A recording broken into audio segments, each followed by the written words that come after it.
All right, folks, welcome, happy New Year to everybody.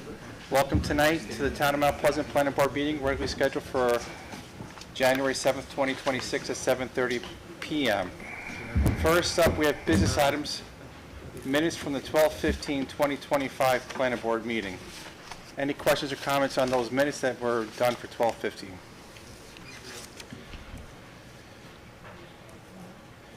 With no as the prevailing sentiment, do we have a motion?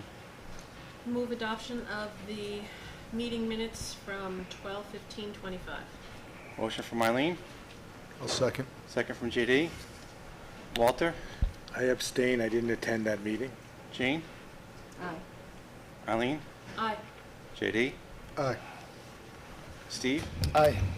And an aye for me. That was the minutes. Next up, 6, request for a 90-day extension of a subdivision application approval number SD20-6 for the development of a 4-story, 170-unit service-enriched senior housing residence, Brightview Senior Living, 364 and 236 Grasslands Road, Valhalla, New York, 117.17-1-28, Grasslands Estates, owner Brightview Senior Living Development. Any questions or comments from board members on this 6 request for a 90-day extension for the subdivision application of Brightview? With no comment or questions? Do we know why? If you remember, they had a number of approval conditions, and they're still satisfied. Okay. Any other questions or comments? Judy? Oh. Any other questions or comments? Okay, Nope. let the record show there's no additional questions or comments. Let me just adjust my mic. Okay, what is the pleasure of the board? I'll make a motion to approve the request for extension. Okay, motion from JD, Second. second from Eileen. Walter? Aye. Jean? Aye. Eileen? Aye. JD? Aye. Steve? Aye. And an aye from me. We'll catch you up on this one. Okay. Next up, 715 Sleepy Hollow Road, board to make a determination of a closure date to accept written comments from the public on the secret draft, final environmental impact statement FES for the proposed subdivision of a 36.82 acre residential lot into 31 single-family residential lots, roughly 1 acre in size. Jim, I'm recusing myself from this application. Okay, thank you. Cluster subdivision is proposed to conserve green space and reduce disturbance. Any questions or comments from board members? Just what date do we want to extend the comment period to? Well, we opened this conversation when we had the last meeting, December 4th.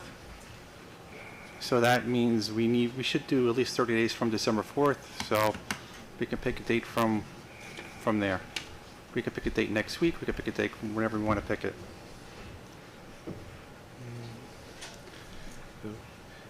Okay. So why don't we go to the middle of the month? Okay, so January 3rd.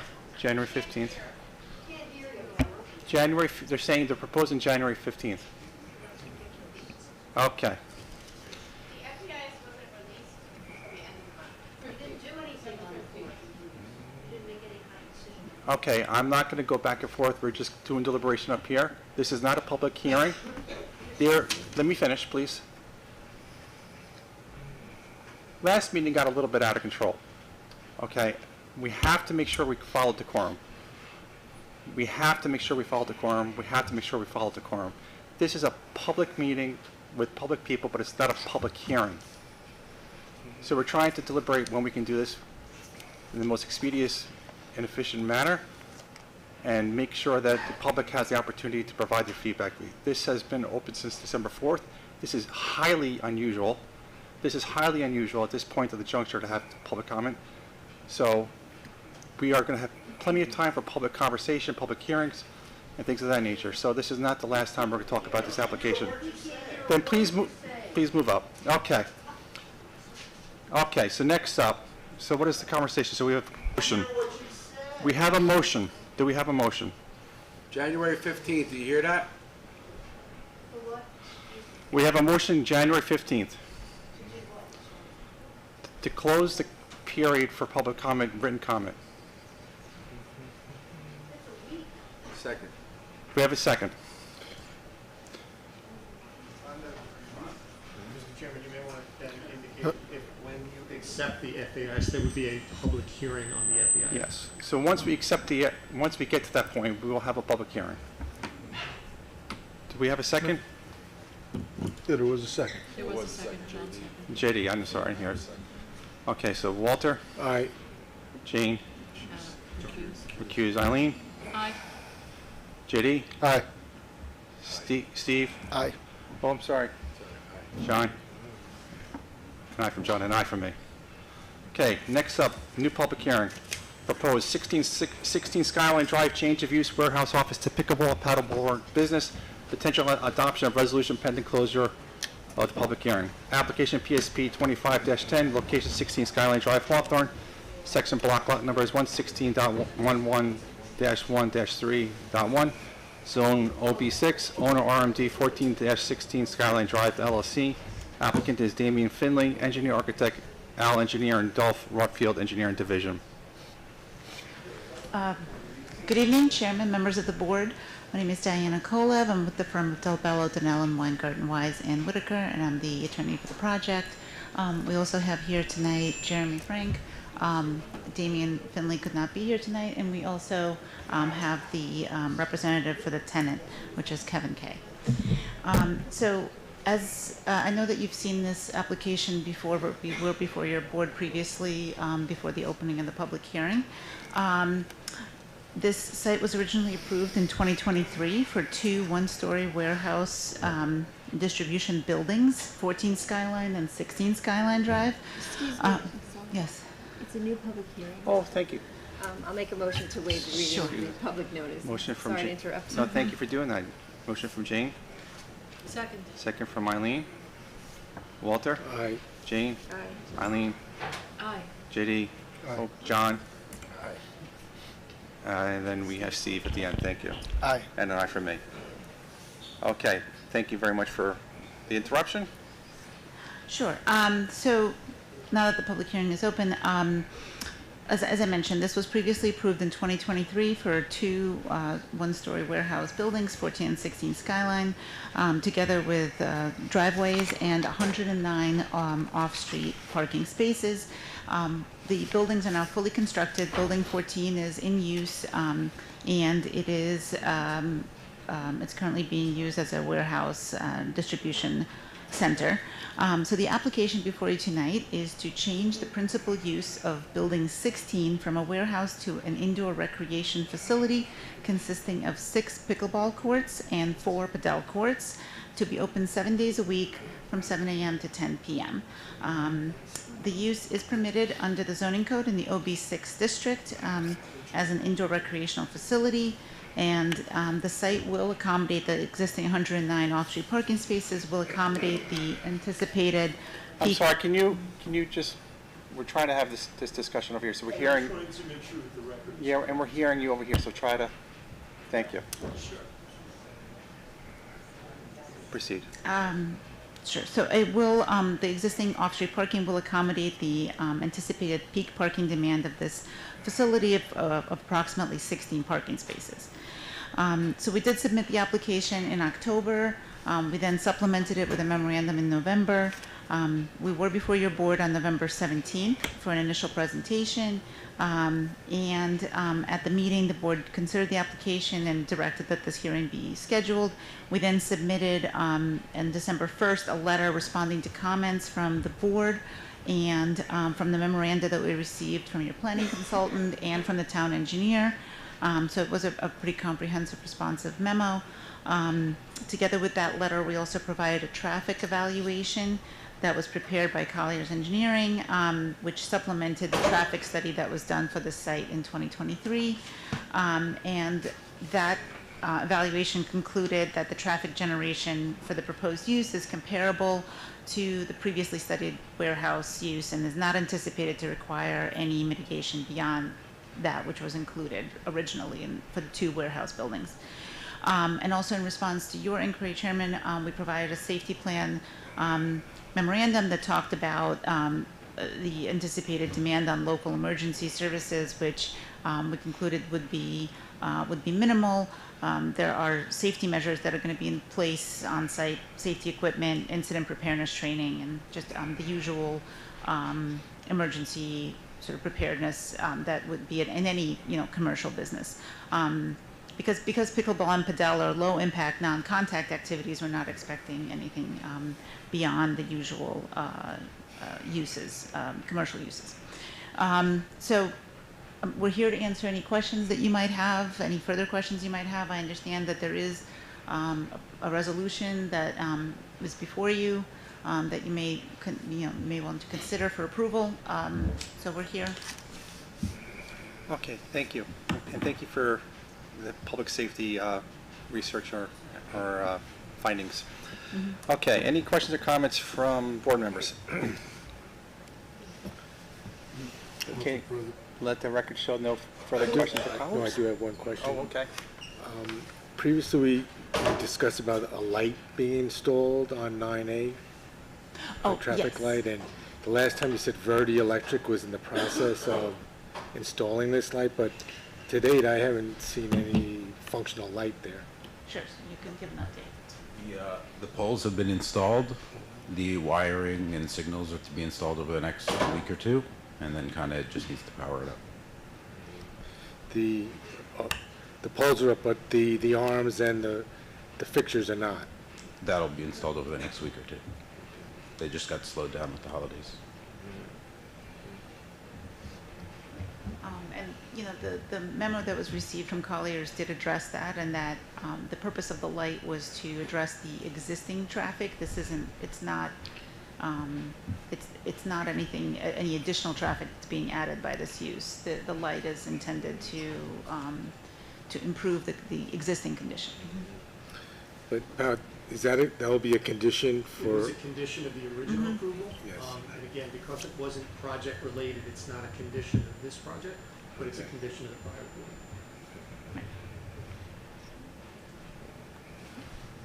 Okay, any other questions or comments from board members? Going once, going twice, going three times. Let the record show there's no additional questions or comments from board members, but this is a public hearing. So is there anybody here tonight for, let me see, make sure I get the right address, 16 Skyline Drive, change of use, warehouse offices to pickleball padel business. Potential adoption of resolution pending closure of the public hearing. Any people, we have one. Anybody else? Okay, we have speaker number one and our final speaker. Good evening, Dominic Vita, Hawthorne. As you all know, 9A is a very sensitive corridor, especially in Hawthorne. There's been a lot of development since 2022 when this first came up. There's been development since 2023 since this came up. Regeneron has expanded, Westchester Medical Center has expanded, and they continue to expand. There was a negative declaration back in 2023 that was granted before a use was known for this building, which boggles my mind, but is totally understandable. But now that there is a tenant known, what I would ask and wonder from this board is if you're going to open the seeker to have this reviewed, as opposed to what's been done and what I've heard has been done with a few questions and a few things from their engineer being tossed out in support of their use. I love the idea that pickleball and padel are coming to town. We need more of that, and people have expressed the desire for more of that. Recreational use is wonderful. I don't have any problem with those buildings, but we didn't know the use before, we didn't know the tenant before. Someone came in, they put two buildings up based on a 1988 master plan. We didn't know what those two buildings were to be used for when they were first put up, but they had the right to do it based on that 1988 master plan, which, by the way, Hawthorne looked very different back then. But fine, they were able to do it. But now we have to consider traffic impacts in that corridor. You've approved Lisset's High, you've approved 40 Sawmill River Road expanding, you've approved a bunch of things that have added traffic in that little corridor. There is an open house on February 3rd, the state DOT, to address traffic in that corridor. My suggestion, advice, ask here is to reopen the seeker, have public comment, and comments come in, whether it's a public hearing or comments come in writing on that seeker, so we can all see what Colliers has produced in their traffic report and ask some questions against that as concerned public members. Thanks. That traffic study is available, isn't it? It is. Okay. And just to be clear, there was a use that was presented for the original application, the distribution warehouse. So that was the basis of One of us. the original. That was made. Okay, so That the was traffic, the use that was evaluated, the original approval. The current study compared that to Delta facility. so is the traffic study available It is. online? Yeah. Okay, so it is available online, is an FYI. It'll be there tomorrow. We'll make sure it's up in the morning. If it's not, Okay, it'll be there in the morning. okay, no, it should be available publicly. So it's gonna be available tomorrow. Chairman Collins, my request is on the basis of a different use. Now that we know who the tenant is, reopening the seeker on that basis. Understood. Thank you. Thanks. But it is gonna be available as well, so. The traffic study will be available, understood. But again, my request is for the seeker to be reopened Thank you. so the public can review and. Yeah, understood, understood. Thanks. Okay, so 916 Skyline Drive, we have a public hearing, we heard from the public. Any final questions or comments from board members? If I may just point out that this change of use is a type 2 action under SECRA, which does not require further SECRA review. We did prepare the traffic evaluation to, in order to, address the comments that were raised by the town. But in terms of SECRA, this does not require any further review. Okay, thank you. Okay, so once again, just any final questions or comments from board members? Okay, let the record show, no final questions or comments from board members. We have an open public hearing. I make a motion that we close the public hearing. Motion from Eileen, I second it. second from John, Oh, Steve. or Steve. Well, I heard John first, so John. Walter, Aye. Jane, Aye. Eileen, Aye. John. Judy, Aye. Steve, Aye. and I for me. Okay, thank you very much. So now we've closed the public hearing. So now we have to make a decision what we're going to do with the resolution that's out there as well, that we've seen and reviewed. So, Mr. Chairman, you do have a draft resolution. There's one change proposed to that resolution, which is condition 12, which prohibited tournaments. The recommended modification is that tournaments would be allowed.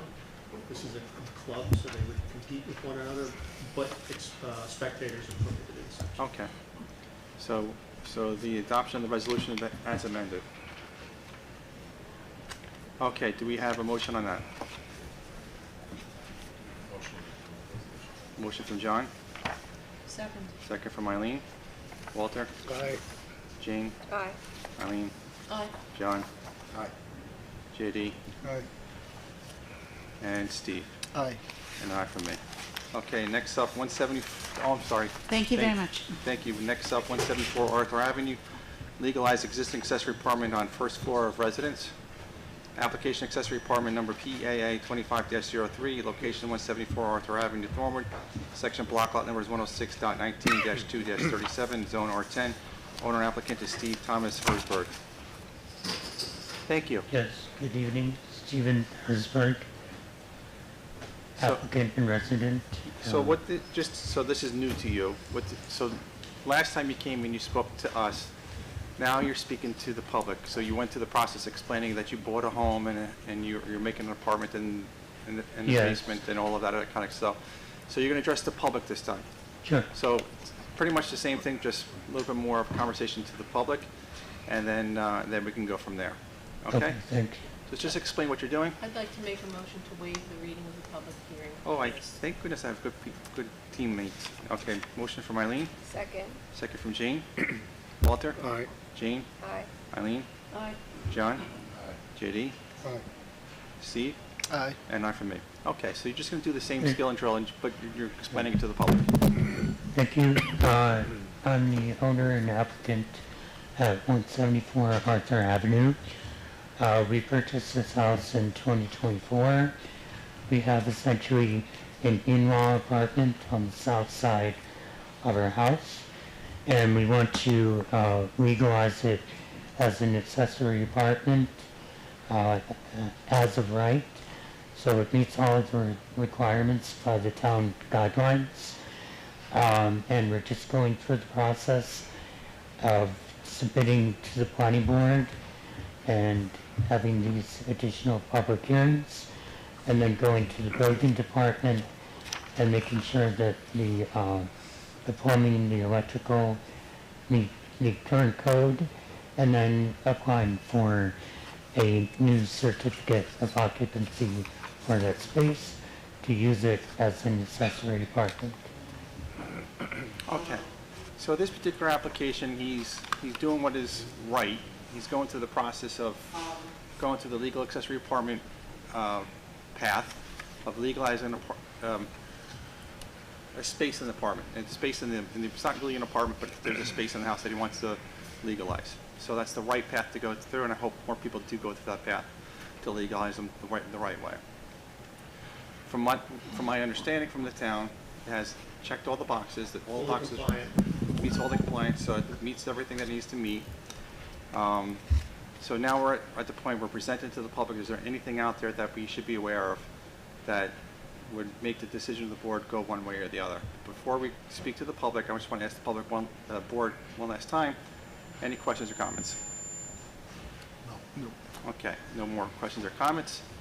Thank you. Just hang on right here. Let's see if there's any public here tonight for this application. Is there anybody here tonight for 174 Arthur Avenue in Thornwood to legalize the existing apartment? Anybody here for 174 Arthur Avenue in Thornwood to legalize the accessory apartment? Anybody here for 174 Arthur Avenue to legalize the accessory apartment? I'm not seeing any hands go up. Let the record show there's nobody here to discuss from the public on 174 Arthur Avenue. So with that being said, we have a public hearing. And what's the pleasure of the board with the public hearing? Make a motion to close the public hearing? Motion from Jane, Second? second from JD. Walter? Aye.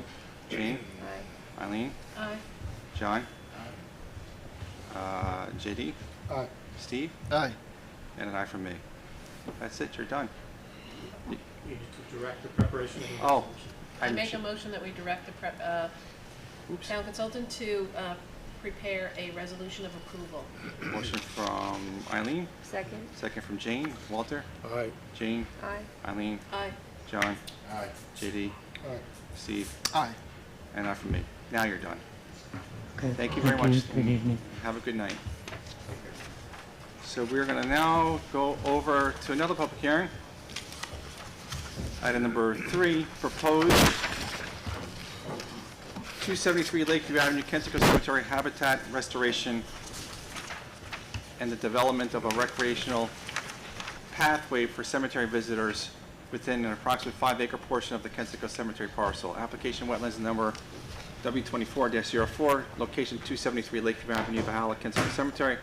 Section block lot numbers 117.18-1-1, zone R20, owner Kensico Cemetery, applicant Matthew Parisi, engineer Wetland Studies and Solutions Incorporated. Welcome back. Thank you, Chairman. Thank you, Planning Board. Saw you maybe a month ago. Did a presentation on the 5-acre restoration of the Kensico Cemetery is proposing to do. As we mentioned earlier, it's a combination of trails, boardwalks, open for the public to come walk. The cemetery has been doing restoration through invasive species management over the past 3 years. This is purely voluntary. They're doing it simply to improve the grounds and come here to ask for permission to do work in the wetlands as per the local wetland orgs regulations. As I mentioned before, we already have Army Corps nationwide permits. Approval has gone through. We're in the process of submitting New York State DNR permits. They confirmed the jurisdiction they have jurisdiction over the wetlands, and we have a pre-application meeting coming up next couple weeks to determine exactly which permit we need to complete the restoration. Okay, thank you very much. I just want to make a motion that we waive the reading of the. Thank you again. We're just skipping them every time this time. All right, we have a motion from Eileen, Second. second from JD. Walter? Aye. Jane? Aye. Eileen? Aye. John? Aye. JD? Aye. Steve? Aye. And aye from me. Thank you very much. Okay, so we just went through a high-level conversation. We may have a couple questions. I would be interested in hearing from me personally, from our friends at the CAC, or friend from the CAC in singular form tonight. But we'll wait 1 second on that. Any final questions or comments from board members? Let the record show no final questions from board members. Before we talk to the CAC, let me just ask the public, is there anybody here from the public tonight to talk about this application on Lakeview Avenue, 273 Lakeview Avenue? Come on up, sir.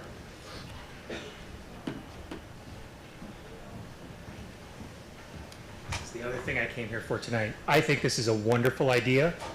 I love it. I'd love to learn more about it, how the public can get involved in any particular way, and I encourage you to get this approved as quickly as possible. Thanks. Just state your name. Sorry. Dominic Vita, Hawthorne. Thank you very much. Thanks.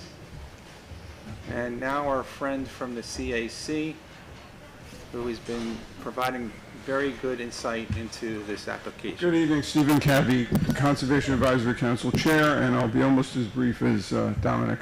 I did want to make just a couple of quick points. First of all, I want to say that when this application first came before the CAC, I was a little reluctant about creating this kind of an impact on a wetlands and what the consequences might be, but the plan looks to be exactly what we're hoping for, which is restoration of a natural resource using natives and ongoing maintenance to make sure that they're established and providing that kind of habitat opportunity. So the only concern that I have is that the resolution of approval should be crafted in such a way so that it is clear that this is a very unique location. It is a cemetery. It's not a recreational space. It's not. The use is specifically designed to be passive recreation, not active recreation. And the reason for this is we want to be sure that the outcome doesn't create any additional impacts on the wetlands, and the wetlands are actually protected, and the restoration and establishment of the species can be done without any negative impacts. So one of the things that I'd like to ask is that when the resolution of approval is written and the whereases are all written up, one thing we want to be sure is that we clarify that there's no commercial use being put, no commercial opportunities being put to use in this site.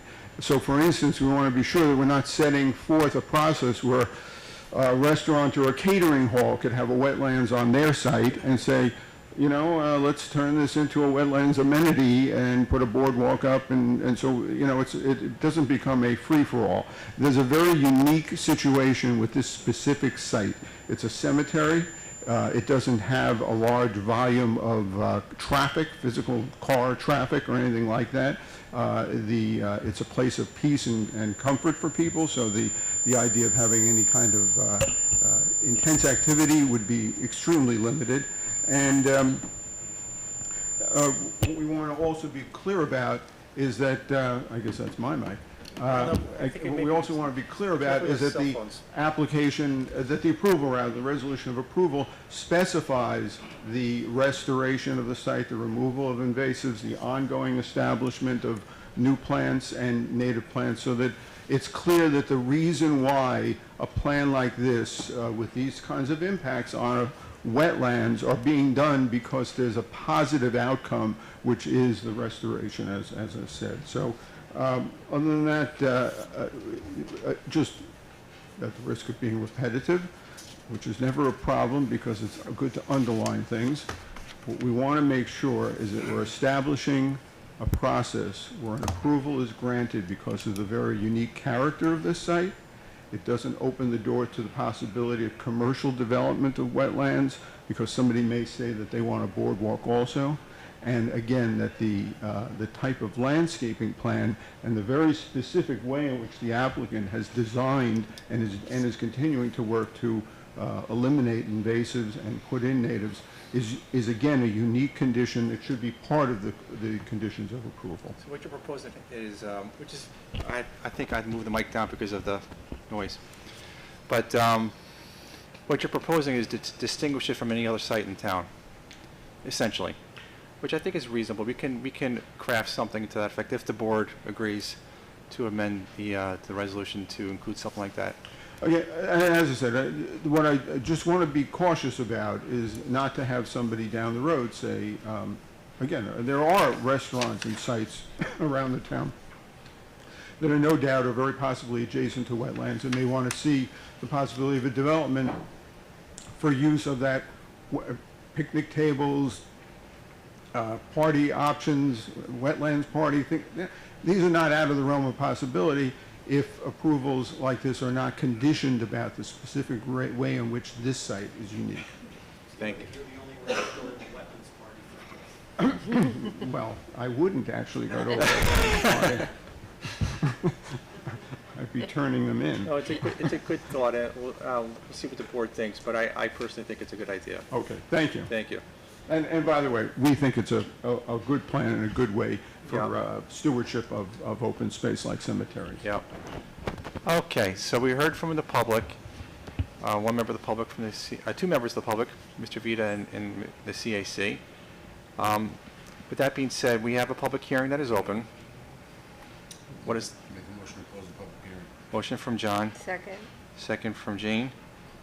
Walter? Aye. Jane? Aye. Eileen? Aye. John? Aye. JD? Steve? Aye. And I for me. So I remembered, there's one more step. I should be proud of myself. We closed the public hearing, so now what do? We have some conversation from the CAC that came in, and we have, make a decision on the, do we do a resolution or not? I make a motion that we direct the preparation of a resolution that includes the comments from Steve Cabby, focusing on the uniqueness of this property and ensuring that it's not a commercial enterprise. Okay, so we have a motion from Eileen, Second. second from John.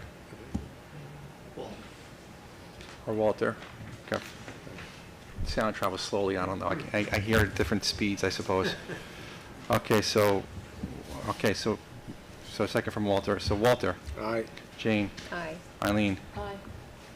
John, Aye. JD, Steve, Aye. and an aye from me. Okay, so that one is done. Thank you for coming out tonight, and interested to see how this materializes, and it'd be a nice benefit for the community. So thank you. Thank you very much. Appreciate it. Okay, next up. Continuing application. Proposed 790 Hardscrabble Road, subdivision one lot into two for the development of a one-family dwelling. Application subdivision PSD 25-2, location 790 Hardscrabble Road, Chappaqua, section block lot number is 99.6-1-4, zone R40, owner Tarun Gershahani. Close enough? Yep. Not right? It's okay. All right, thank you. Applicant architect is Michael Picarillo Architecture. Welcome tonight. Thank you for coming out tonight. Okay, so we've reviewed this quite a bit, so where are we tonight? So, from last time's meeting, we had two follow-ups, right? One was to review the screening and landscaping plan which I have here, which I did upload as well, so we can do that. And then the other one was to go back to the engineer here to see his comments on the various options to get access to the back lot. So we are subdividing 790. The back lot is where we need access to, so that's the review. So we went back to the engineer. The engineer has provided their pros and cons, just their comments. So that's where we are. So those are the two follow-ups. So we have both of them, but I can go through the screening plan first if that would work, and then we can address the whichever way you want to go. The comments, did they get addressed? Say again? Comments from the engineer? Yes, they were. Yep. Yep, there was a memo from me. Okay, there's an email from a resident. I want to make sure that the applicant gets it on 790 about Peregrine Eagles. I just want to make sure he has it. Carolyn, can we make sure he has the email for the Eagle, Peregrine Eagles? The Falcons, yes, I have it. Oh, you have it, Yeah, okay. it came in today.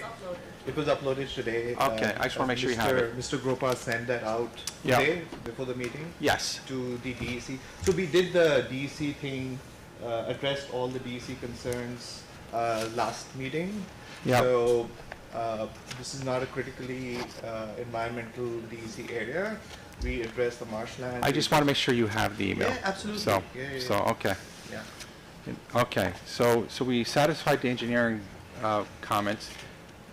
We are at the point now, we need to talk to the board to find out any other additional thoughts or questions from them, and then we'll see what the board does. So any additional questions or comments from board members at this point? So is the access to this house going to be from the back now, not along the driveway? That's what we have to decide. Yeah, we still want the option 3, which is through the access. To Hardscrabble. Through the Hardscrabble, that's our, Right. because we are Preference. not troubling any of our neighbors directly, it's all within contained with our property. But, you know, we are open to whatever the board decides. Okay. Any questions or comments? The real question, you know, the tantamount, I'm trying to be fancy with words, I'm screwing it up. The big question is this ready for public hearing at this point? So I guess to be ready for the public hearing, we have to be in some sort of alignment on, We've had a public hearing on this, have we not? Isn't this is a continuation of a public So hearing? actually, public hearing's been closed on this. Oh, So okay. now you just have to make a decision on the plan. so that confuses me a little bit. Yeah, we did have a public hearing. How are we back to a continuing application again? Because this issue was left open on which option, if you remember, they presented 3 options to you at the last meeting. Yeah, so what do we, so if we pick an option, we have to then do another public hearing, I would think, right? Technically, all 3 options were subject to that last public hearing, so technically you don't have to have a new public hearing unless there's some change, material change to one of those 3 options. Gotcha. Okay. Okay. Any questions or comments beyond that? If I could just recap, the town engineer does not, would not require building out the road for, if you used Pleasant Road South, so you would be able to continue to use that road. If you chose to do that and use the existing 25-foot easement at the back of 765 Hardscrabble, you wouldn't even need the board here for anything. You could just go ahead and do that because you already have the lot. You would just get access through that. If they go through the, don't do a shared driveway and build what their preferred alternative is, which is the driveway, additional driveway coming out to Hardscrabble Road. There were neighbors who opposed its construction, the ones that would be most impacted. So at this point, the board's being asked to decide whether to allow them to build a new driveway, require a shared driveway, or go in off of Pleasant Road South and cut through the Nothing back on the lot. Pleasant Road side. I know the engineer made the comment, but initially, you know, there was a concern that we would be subject to zoning. For 765, which we also own. So initially, when we started this back in January, they did raise concern that we would be subject to zoning, and that's why we just dropped that option and said, let's just do this in 790. So I just wanted to, and that's why we demolished the garage that we had on 790 to satisfy all the conditions, so that we had no variance issues, and so we could clearly do that. So our, you know, our preference obviously is not to trouble our neighbors in that sense. So Like we're what- not. So have we cleared that up? So I believe we had a similar opinion with respect to that, so there's no new zoning issue with respect to the use of the back property. The demolition of the garage, if they had chosen to use the common driveway on the west side of the property, that garage would have been in a non-conforming condition.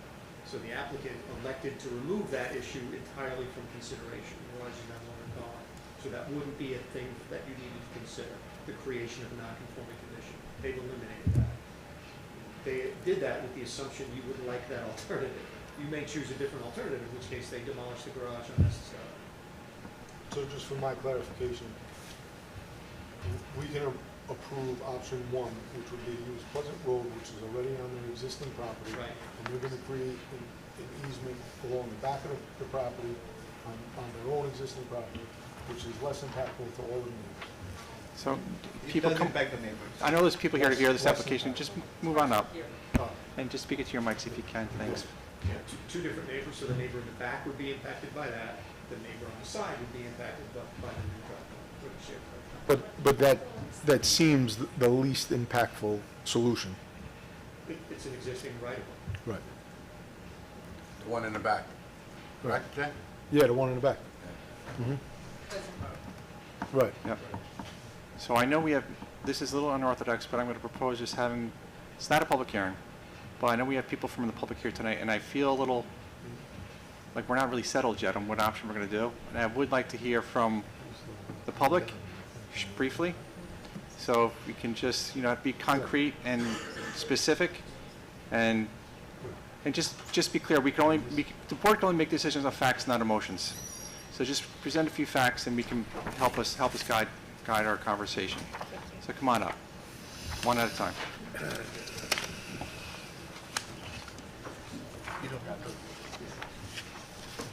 Just grab the mic, state your name for the record. Nancy Tur, 806 Hartscrabble is where I reside, which is the neighbor just north of 790. Yep. So the proposed new driveway off of Hartscrabble Road would greatly impact us. You're the as house well as- next door, right? Pardon me? You're the house next With door. the house next door. Right. Whose property, the full length of our property is along the driveway that they are proposing to build, which would require cutting down of trees and paving or whatever they're going to do to the driveway. We'd have concerns about storm runoff, noise for sure, privacy for sure. And it just seems like Pleasant Road is such an option that would not impact the other surrounding neighbors nearly as much as building this new driveway that would basically be a road going down the full length of our property. We already have an easement going down the other length of our property, which was there when we bought the house. We knew that, but this would sandwich us between basically two 400 feet long easements. Okay, thank you. Yeah. Thank you. Sure.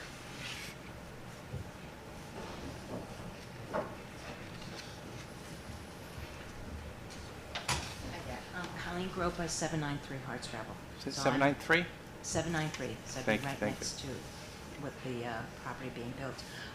I just wanted to know, I know that he mentioned a couple of things, but I thought one of the concerns was the well being put like extremely close to our property, and it could change the quality of our water, it could change the quantity of our water, it could contaminate it. I'm not willing to give up my great drinking water that I've had for 30 years. I'm also the person that mentioned the Pellegrine Falcons. We've had a nest in our property, we have a nest on their property. I have photos I showed you last time of all the falcons up there. I also have photos of it on his property that he's gonna build. So they are there. There's lots of deer, lots of other wildlife that have babies. Turkeys have babies, the deer have babies there, have had them years and years and years, because before our property, it was apple trees and fruit trees. So for a long, long time, they've been coming up both sides of our property and living there. But I didn't hear him mention anything about the well, and if someone's gonna check that, if it's gonna affect our well. We will tonight. Okay. All right, thank you. Thanks. Okay.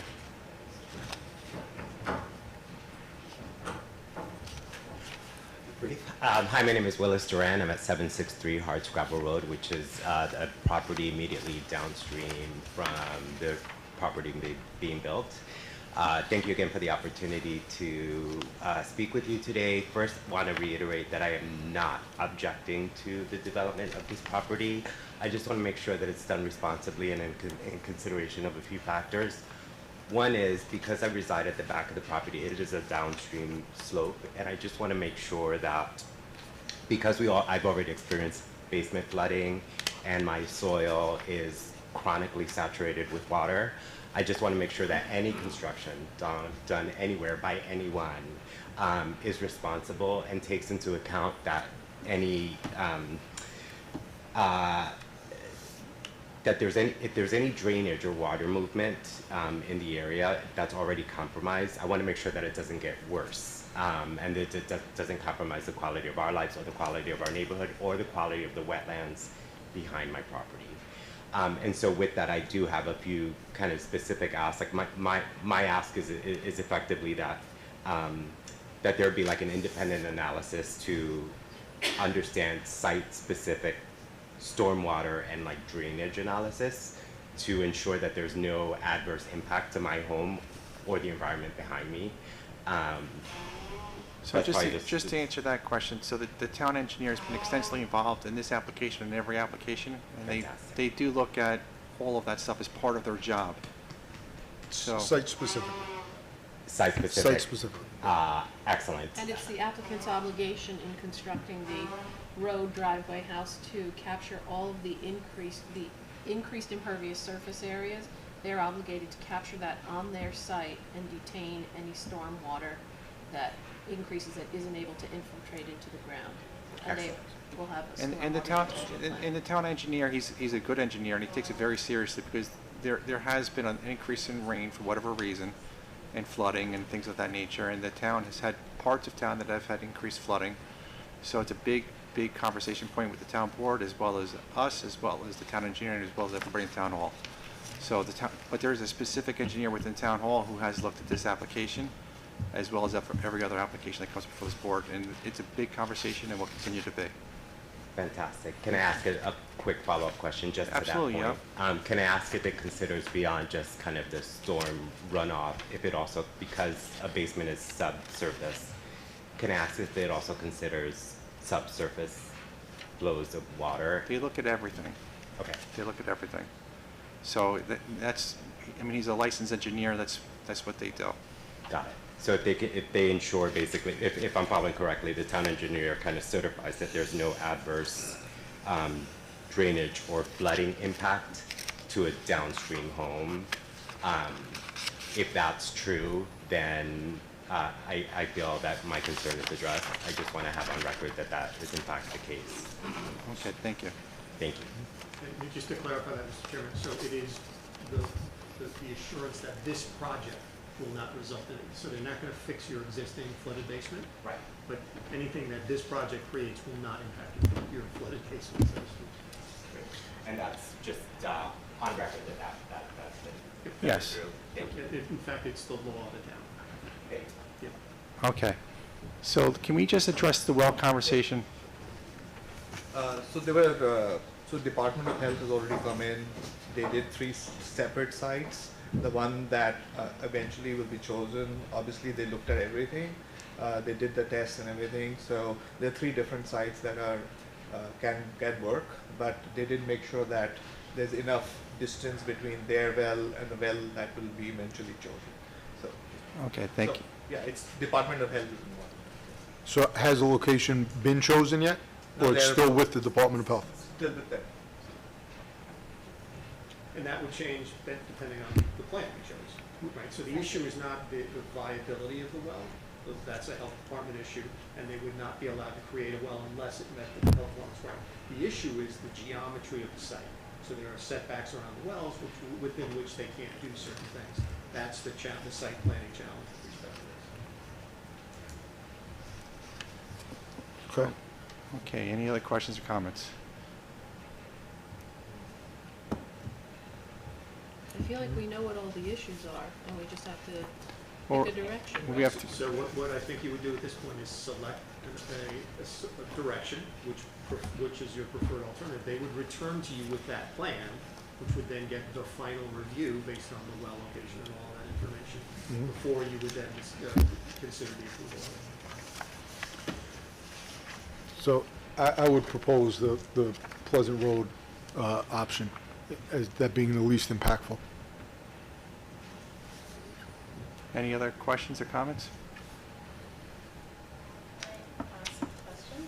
Sure. What would that mean? Can you for- just present, I'm sorry, to the mic?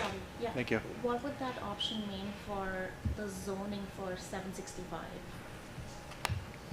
Well, my understanding of that, and that's why I just clarified with Mr. Cleary, is that there is no impact on it.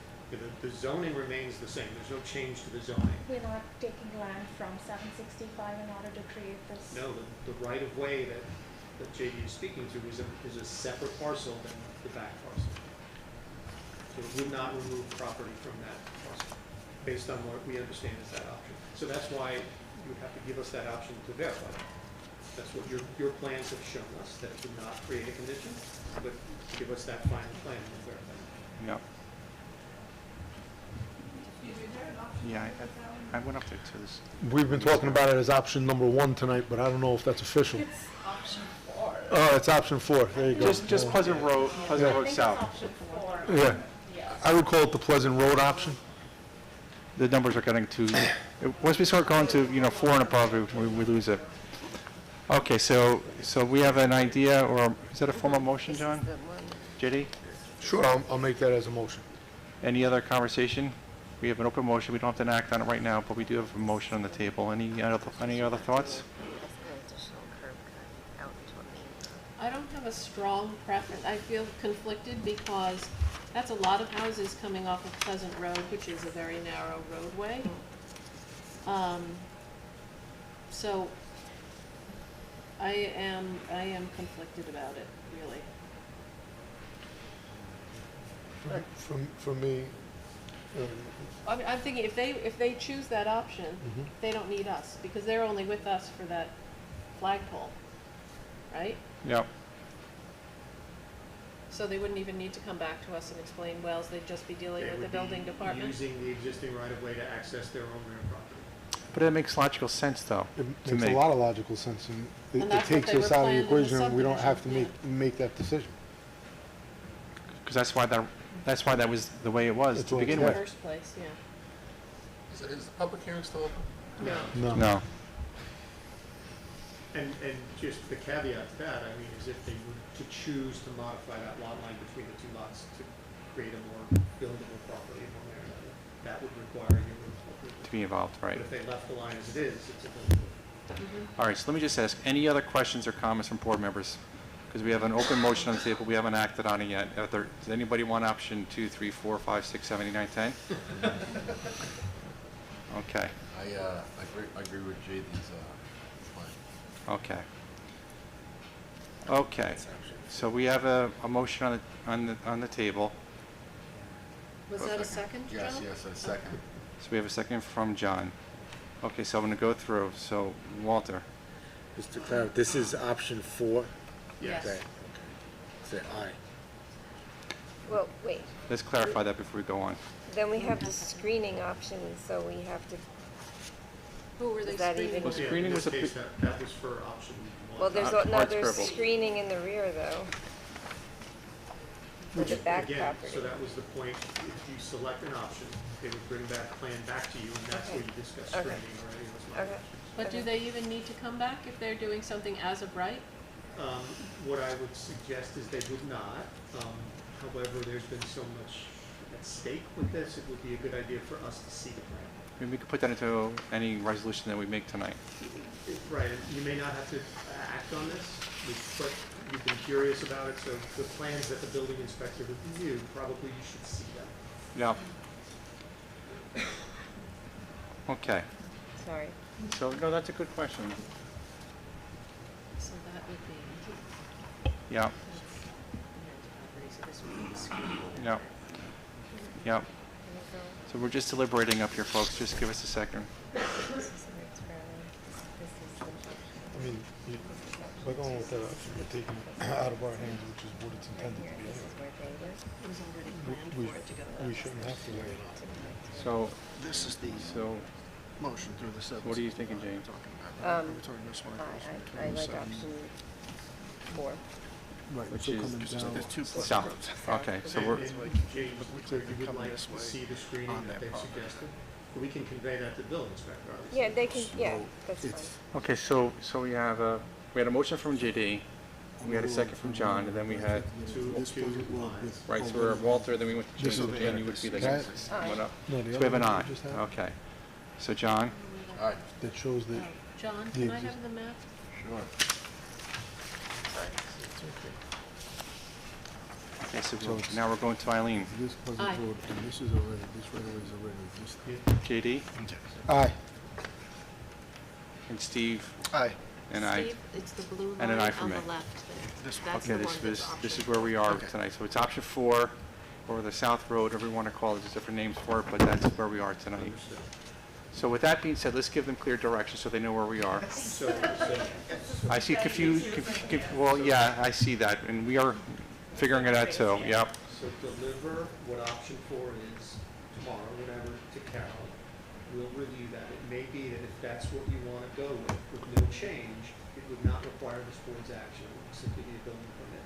If you want to make an adjustment to the lot line in one way or another to improve the configuration of the lot, this board would then have to approve that. So that take it- 25, that easement that you'd be putting your new driveway in, it's 25 feet wide. I would ask that, not the, off of Pleasant Road, you're gonna make a right at the end of Pleasant Road and go into the back of the property okay? That's a 25-foot wide easement on there. I would ask that you not go all the way to one side or the other, because your backyard neighbor is awfully close, yeah. If they want to put the house here. Okay. So do you, so to wrap it up, Pat, let's just finalize the conversation with them really quick. So anything else? No, they're going to submit the plan to us. We'll Yes.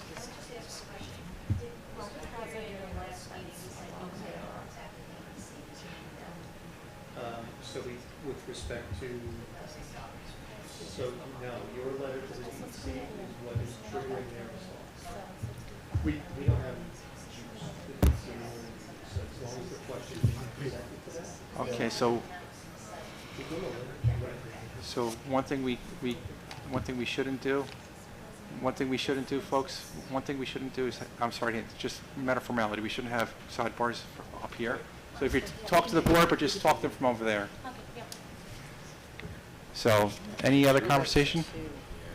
That map is actually from your application that was initially submitted. Yeah, so this is with a different neighbor in the front. So this is actually option 2. No, that's 4 because it's at the back of the lot. 769. Okay.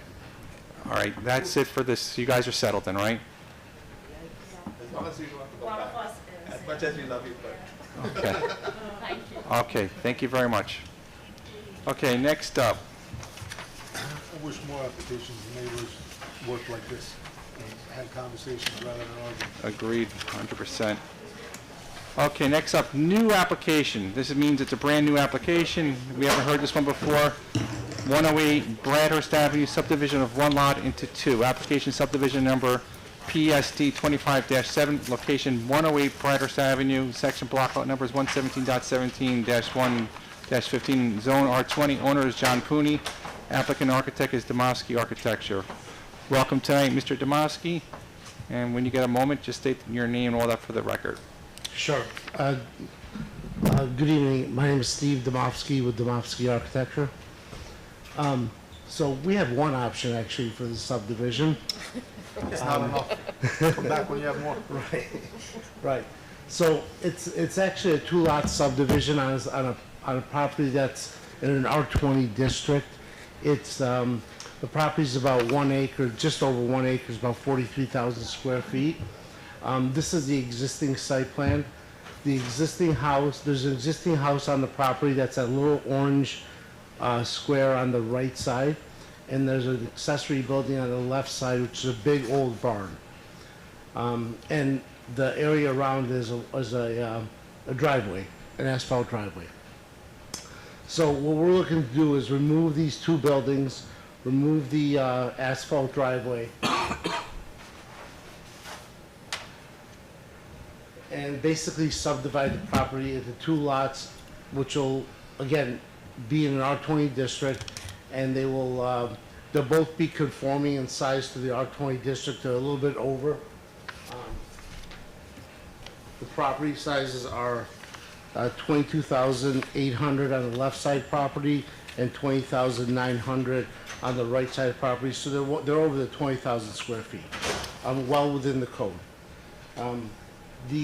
The only variance for the property itself that we would be asking for is the mean depth, which is the required is 150 in this direction. So left side property, you can see the property kind of gets a little bit bigger as it goes down the page. So the on the left side property, we have 112 feet. On the right side, we have 106 feet. So we're going to need a variance for the mean depth. Otherwise, everything, lot width, size, setback lines are all in conforming for the property. What we did also show on this property is a potential house for each property. The house will be about 3,200 square feet, well within the similar to the neighborhood properties, neighborhood houses. But we are gonna need a rear yard setback on both properties. They are, because of the shallowness of the property. So that's not for this board, I guess that's for the zoning board. But, you know, in the R20, 50 feet is required, we're gonna have 30 feet and 24 feet. So we're gonna be asking for about a 20-foot variance on the rear yard. So this has to be 50. On this one, it's showing 32, and this is about 26. What's that? I know it's not a road. Is that an easement? That road looks... Oh, so that right there, that's an existing sewer easement. All right, okay. That's not gonna be touched during the project, it's not gonna be affected. Yeah. Basically, it comes from the neighborhood up here, and it connects into the sewer line that's right over here. On Ormond Place, okay. On our own place, yep. Steve, can you give us the details of that easement?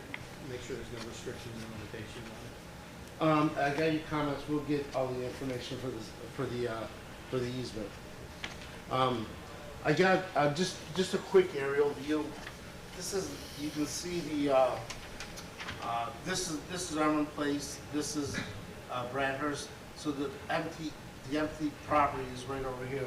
It'll just basically finish off the neighborhood. Use the light test. The lights that were posted.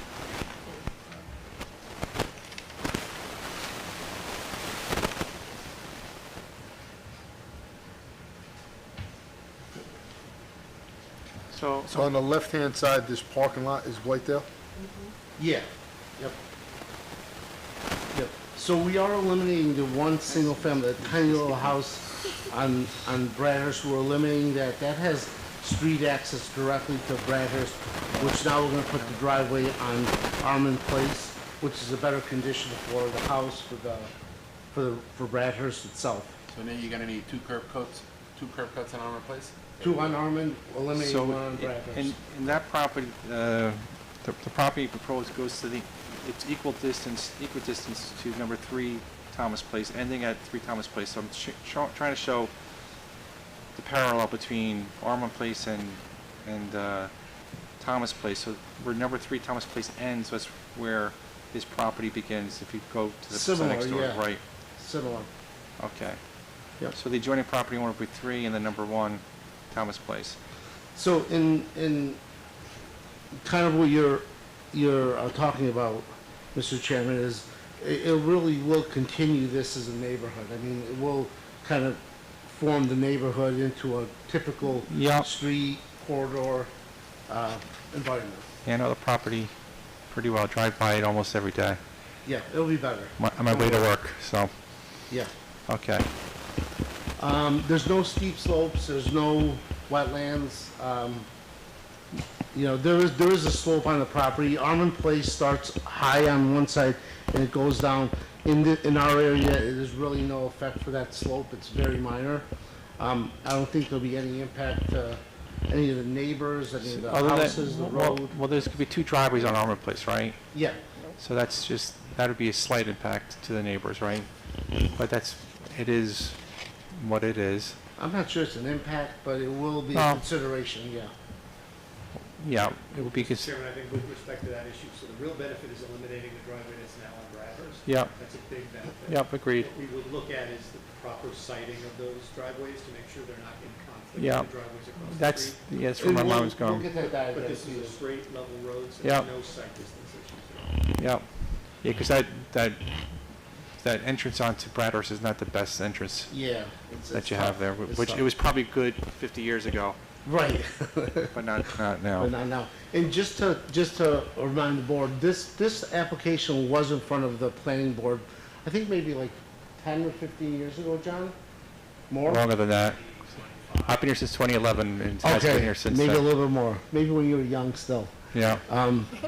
Were? Yeah. But that was actually that was a We all got gray hair. Yeah. Sorry. That was actually a 3-lot subdivision. This is a 2-lot subdivision. When they went for the 3-lot subdivision, there were undersized properties. There were many variances that were being requested. So we did, with the owner, we did bring it down to reality with the 2-lot subdivision. And I think, again, from a zoning perspective, it really works well. There's nothing we can do about the mean lot depth because of the nature of the existing property. There's really nothing we can do about that. Yeah. Okay. Anything else? Is there That's it. water and sewer here? There is water and sewer, yep. Steve, I'm looking at your setback lines, if you can just trace them for the board, and you'd see that the only house that could be built on that looks like it's about 10 feet wide when you have your yard setbacks. Yeah, so this is it right here. That's your building envelope. So anything that gets built on these lots is going to require variances. Right. At first I was thinking those are whoppers of variances, but the lots, the building envelopes are not viable. Right, and we are respecting the front yard setback, so when you're coming down the neighborhood, it all lines up, so it will be in conformance with the neighborhood and the front yard. You'll really never know that these properties are requesting variances if you're walking the dog down the street or driving through. You'll only really realize it because they don't have the depth in the backyard. But conversely, we have bigger side yards, so this will probably be their entertaining areas on the side yard. So, But I was looking at it from your neighbors, your backyard neighbors on Thomas Place, and what they're gonna have houses a lot closer to them than they might otherwise if you were able to honor the yard setback. Somebody's got a pool in the backyard, you know, that they're gonna be, I would expect that they're gonna come out for a public hearing. They may. well, that pool is actually on the site. Because it's. No, I think that pool is actually, there is another house there. The one at the beginning, that little white house? This one right here. This one has a street access to Bradhurst, so I believe that's this property right here.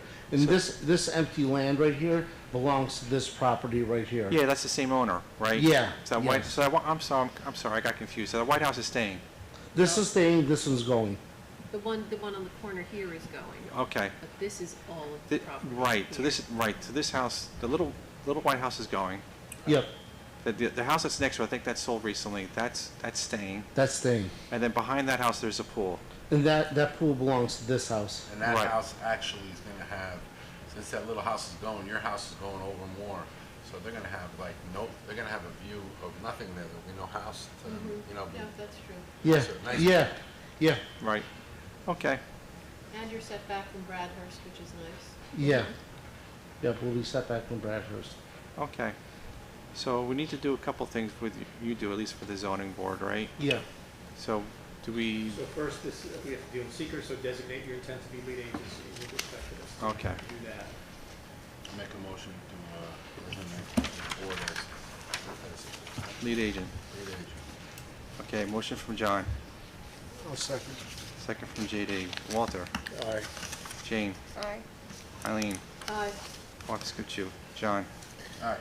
JD? Aye. Steve? Aye. And a couple of And I for me. things with respect to this. The barn is a big building, which troubles me a little bit. Like, what was it used for? Do you have any historical knowledge of what that was? Was it a commercial operation 50 years ago, in which case we need to worry about what a commercial operation could be property? It was, but it was not chemicals. John, you want to just... At our knowledge, is the owner. Hey, John, can you just go up to the mic? John Clooney from Valhalla, New York. He's the owner. I'm Yep. the owner. I know. My dad originally purchased the property in, I believe, the late 70s, early 70s. It was the existing house, and I'll call it a salt shed that's there. It was used previously, before our time, all our gray hairs, and then some, for a sand operation that was in the lower part of Armand Place. Used to be an old sand pit, mining sand pit, so that's. Yeah, it what makes was sense, used 'cause- for right. storage, for equipment, whatever was around in the early 1900s. Yeah. Okay, thank you. So that's the answer we were looking for. It Yeah. suggested it was a bigger operation. Yeah. It was. We but it used, was we a- used it as just a garage to park vehicles from the 1970s till now. That's fine. And to Eileen's point, you may want to, in the improvement plan, not the subdivision plat, impose landscaping requirements or limitations, that you can't put a pool in the backyard because it's so close to the neighbors or whatever it is. So that's in order to mitigate that compressed rear yard, you may want to impose those as conditions of your approval by the time you get there. Yeah. But shouldn't they go to the zone first? Well, the zoning might make those same, Absolutely. Just put a pin in that, that's something you may want to consider. I'm sure, to your point earlier, I'm sure the neighbors will have Once something to that say. barn comes down, is there gonna be excavation under that? Are you taking that soil out? The barn is roughly, It's roughly where the foundation. there's the, so it's gonna be, there's no foundation slab on grade. So we will be taking that slab out and soil out as well. So Right as I mentioned in the memo, so the demolition work is something, there's a lot of asphalt on the property. That's something that the building department has to pay some close attention to. You can consider that in your environmental determination, but it's something that we would pay attention to. So are these comments related to the possibility of contaminated soil? Is that the concern? Yeah. Based on the previous use? Okay. And yours too? if you're worried about That's where I contaminated was soil? going. And that, we would have to review that and Right, so mitigate that. we have a building demolition and removal protocol that they would have to comply with.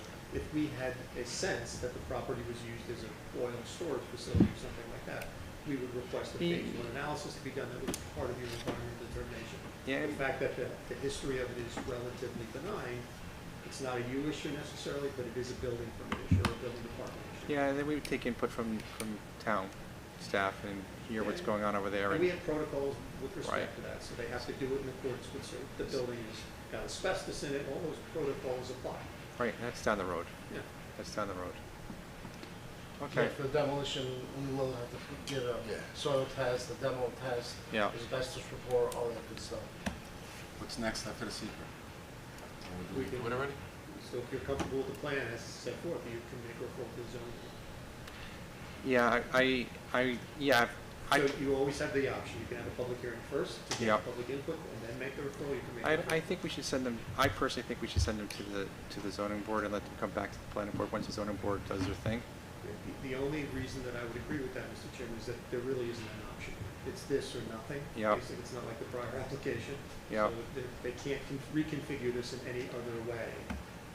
But if we do send it to the zoning board, Jim Collins, I would like to send to everybody in Armor Place. Like, if they do public notice to the zoning board, I think we could make a recommendation, they may or may not do that. Everybody in Armor Place is notified, plus the people in Thomas Place. What's that? Carolyn's got a note. Yeah. I'm sure when one person finds out, the whole neighborhood. Oh, I know, will find out. but we'll- And the guy across the street. I'm just, It's not like I've been the burnt. neighborhood would come out. I know, but we've been burnt up here, we didn't know, and just tell everybody at this point. Yeah, no, that's not a problem. We Yeah. can notify the whole neighborhood. Yeah, what's standard is adjoining property owners as opposed to, we had the discretion of going a little bit further, notifying Armor Place, plus you have to notify the two houses on Thomas Place as well. Okay, so we kind of have an idea what we want to do, but we haven't formalized that in a motion, so we can put that into a motion, unless there's more comments. So we want to send to the ZBA, we want to maybe make amendment, that's just me, of notifying people in Armor Place as well. Anything else, we need to just say it, those specific types of words and put it into a motion. So we want to put all that, I make a motion for all that and send it to the zoning, right? Okay, so motion from John, Second. second from Eileen. Walter, Aye. Jane, Eileen, Aye. John, Aye. JD, Aye. Steve, Aye. and I for me. Okay, we'll see you when we see you. Sounds good. Thank you. Thank you. Okay, so that leaves us with, that's it? Nope. No, you're tricking me. You keep skipping me. I know, but I wrote you in the wrong order, and once you're in the pen, it just screws up. Okay, number 6, proposed vacant parcel, Bradhurst Avenue. This is not Bradhurst Avenue, though, is it?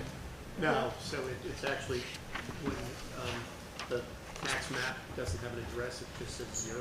Yeah. This is actually Jackson Avenue. the Jackson Avenue address. Yeah. Okay, developers of single-family dwelling on vacant parcel, steep slope number SS 25-17, location vacant parcel, Jackson Avenue, section block lot numbers 112-9-1-2, zone R10, owner applicant, Coolin Homes Incorporated, engineer Caccio, Paulo, I don't know, engineer. Cacciopoli.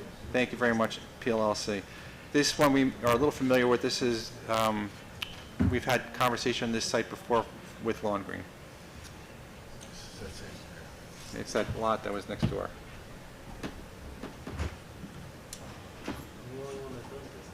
No, no, it's been growing. We got to figure out a way to do it quicker though, with wirelessly and new technology and.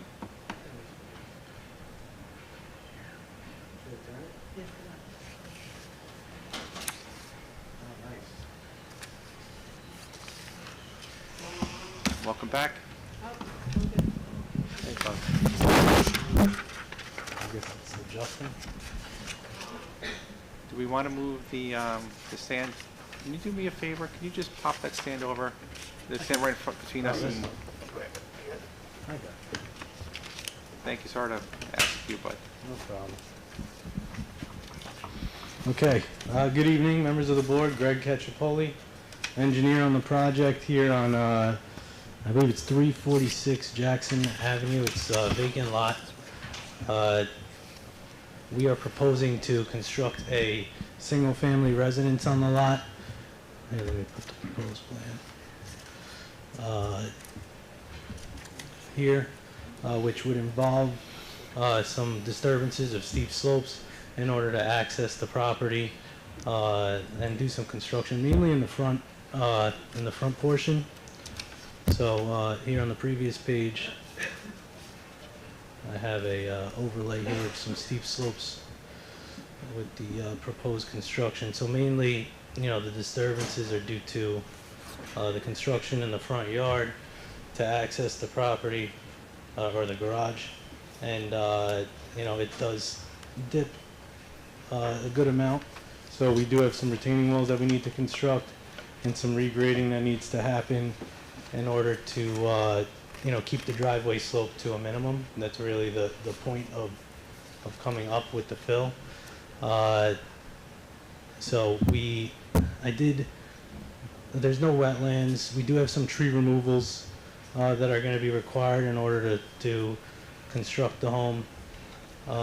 We did get some comments from Cleary that I can go through. I did address them in advance of the meeting because I don't think they were too intense. They were things that I can address quickly, so if you don't mind, I'll just go through that. Yep, please. One of the recommendations was to superimpose the proposed site plan onto the steep slope analysis, which I had just finished showing you. Another was that we were proposing retaining walls around the home that were 6 feet in height, and 6 foot walls are not permitted in the side yard. So what I did was some regrading in the side yards to bring those walls, to 4 feet. So we got 302 to 298 now. Pending review by the engineer, but it works. We have 2 to 1, which is considered a stable slope. We have document the amount of cut and fill required, and the number of trucks. I did that too. It's about 2120 cubic yards and about 106 trucks that we need to bring in fill to raise it. So why are you bringing in the fill? Is it more for the house or for the backyard? It's more for the driveway, because the driveway right now, I have it at 10%. It's not a very long run from here to the garage, and the street is up at 315.6. And when I slope 10% for this distance from here to the 310 mark, that's where I get down 5.6 feet because it's 56 feet at 10%. Okay. So that's how I gauged where to put the house. I really started there because the street is fixed and I needed to determine where the spot for the garage would be while maintaining a usable driveway. And then I kind of massaged the rest of the property like that. So, everything was really based on street elevation and how to make a usable driveway, while maintaining some conformity.